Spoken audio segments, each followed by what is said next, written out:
देखील महेंद्र कुठेतरी कुस्ती खेळून आला होता आणि मग अशा वडिलांच्या असलेल्या अर्धवट स्वप्नाला त्या ठिकाणी सातत्यानं पिछा पुरवत मग चुलत्यांचं स्वप्न पुरं करण्यासाठी सातत्यानं लाल मातीमध्ये आपल्याला गाडून घेऊन जे 3 वेळा महाराष्ट्र केसरीनं हुलकावणी दिली आणि 3 वेळा महाराष्ट्र केसरीनं हुलकावणी देऊन उपमहाराष्ट्र केसरी म्हणून ज्यावेळेस महाराष्ट्रामध्ये नाव करलं जात होतं, परंतु तरी देखील काकासाहेबांची आठवण आणि मनामध्ये असलेली सल ही सातत्यानं त्या ठिकाणी वेगवेगळ्या स्पर्धेमध्ये जात असताना, रोज मेहनत मारत असताना, प्रत्येक जोराबरोबर, प्रत्येक सपाट्याबरोबर, प्रत्येक बैठकीबरोबर ज्या मनामध्ये सलत होती की मला महाराष्ट्र केसरी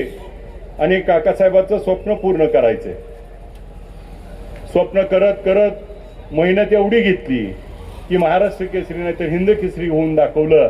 त्या महेंद्र गायकवाडनं त्या ठिकाणी काकासाहेबांचं स्वप्न पूर्ण करून या मंगळवेढा आणि मंगळवेढा परिसराला त्या ठिकाणी आगळी वेगळी पुन्हा एकदा महाराष्ट्रामध्ये 10वा महाराष्ट्र केसरी, हिंद केसरी आणि त्या ठिकाणी देशामध्ये 31वा हिंद केसरी होण्याचा मान त्या ठिकाणी महेंद्रनं घेतला.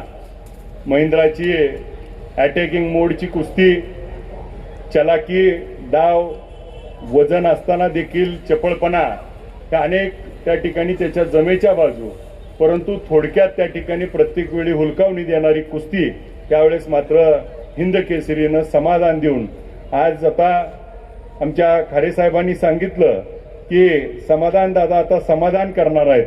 त्याच्यामुळं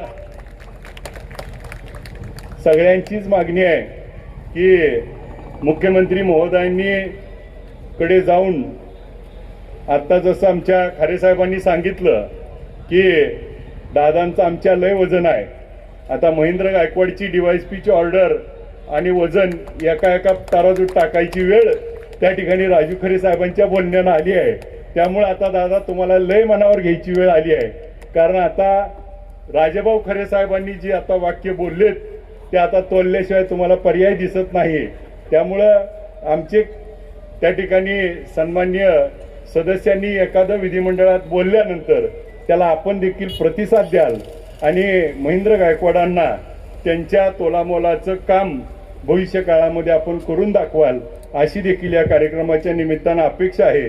महेंद्र गायकवाडांना त्या ठिकाणी DYSP व्हायचंय का नाही हा खरा प्रश्न आहे. कारण जर एखाद्याला कुस्ती क्षेत्रातच पुढे नावलौकिक करायचं असेल आणि कुस्ती क्षेत्रामध्ये नावलौकिक होत असताना या कुस्तीमध्ये देखील अनेक त्या ठिकाणी संधी आहेत ज्या हिंद केसरीच्या माध्यमातून एक आता ब्रँड म्हणून आलाय. भविष्य काळामध्ये महाराष्ट्र केसरीचा किताब गेल्या वर्षीचा मला त्या ठिकाणी ताई माढा तालुक्याला कधीही त्या ठिकाणी महाराष्ट्र केसरी मिळाला नव्हता.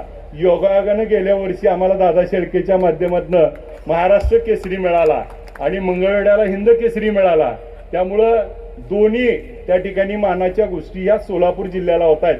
हा आपल्या सगळ्याच्या दृष्टीनं हा सोलापूर जिल्ह्याच्या मानामध्ये एक मानाचा तुरा म्हणून त्या ठिकाणी महेंद्र गायकवाडच्या भविष्य कारकिर्दीसाठी महेंद्र गायकवाडनं जो त्या ठिकाणी पुढचा पर्याय निवडेल त्याच्या पाठीशी आम्ही सर्वजण त्या ठिकाणी उभे असू. महेंद्र गायकवाडच्या पुढच्या कारकिर्दीसाठी शुभेच्छा देतो. काळुंगे सरांनी एक काम सांगितलंय, मी त्याला काळुंगे सरांकडेच होय म्हणलोय. त्यामुळे काळुंगे सर जी काय भूमिका घेतील त्याच्याबरोबर आम्ही असणार आहे.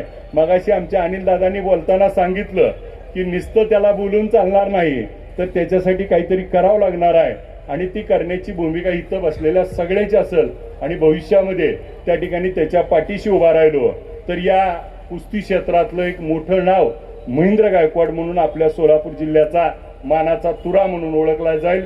त्याच्या पाठीशी आपण सगळेजण उभा राहूया. आपल्या सर्वांना या निमित्तानं आम्हाला सर कार्यक्रमाला बोलवलं, मान सन्मान केला, त्याबद्दल आभार व्यक्त करतो. महेंद्र गायकवाडांना शुभेच्छा देतो आणि आपली रजा घेतो. जय हिंद, जय महाराष्ट्र. यानंतर